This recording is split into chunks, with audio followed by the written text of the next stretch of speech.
The reason I was so inspired to write this book was based on a story that was told to me by Robert Chatwani, who was a student of mine at the Haas School of Business when I was teaching a course, Creativity and Innovation in Marketing. In this particular course, on the last day of class, I asked my students what was the most important insight that you learned in the class.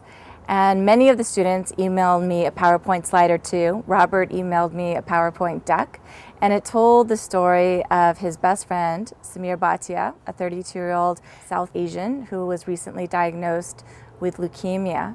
Samir was a Stanford undergrad, an entrepreneur, recently married, had everything going for him.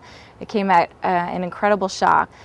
So Samir's friends and family gathered around and tried to figure out what they could do, but doctors said that there was only 1 in 20,000 chance that he would find a match in the bone marrow registry. And what Robert did with that information is essentially reverse the rules. Instead of letting the doctors proceed in the way that they recommended, he said if the chances are 1 in 20,000 that we can find a match for him, all we need to do is run a business that essentially gets 20,000 South Asians into the bone marrow registry.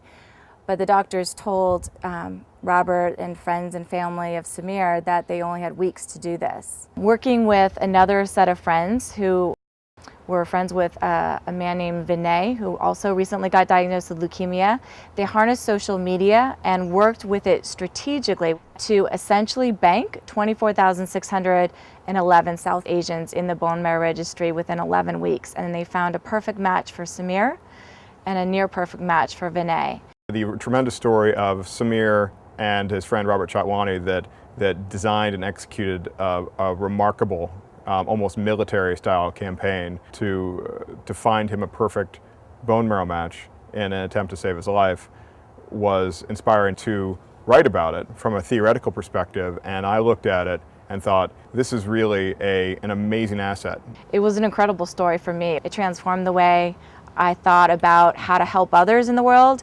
It also transformed the way I thought about social media. And this is the story that gave rise to a class, the Power of Social Technology class that I teach at Stanford Graduate School of Business.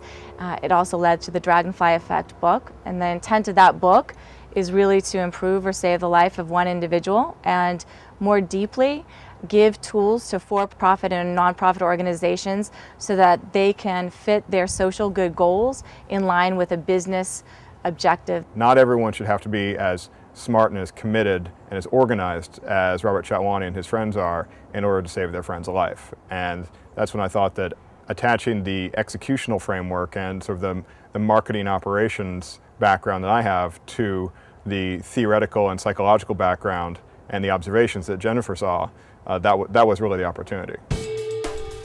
The Dragonfly Effect is for anyone determined to achieve a clear goal using the social web. It doesn't matter if you're in a large company or a small company, nonprofit, government, or personal setting, you can quickly put it to work. Inspiring infectious action and becoming shockingly effective as a result is easier than you think.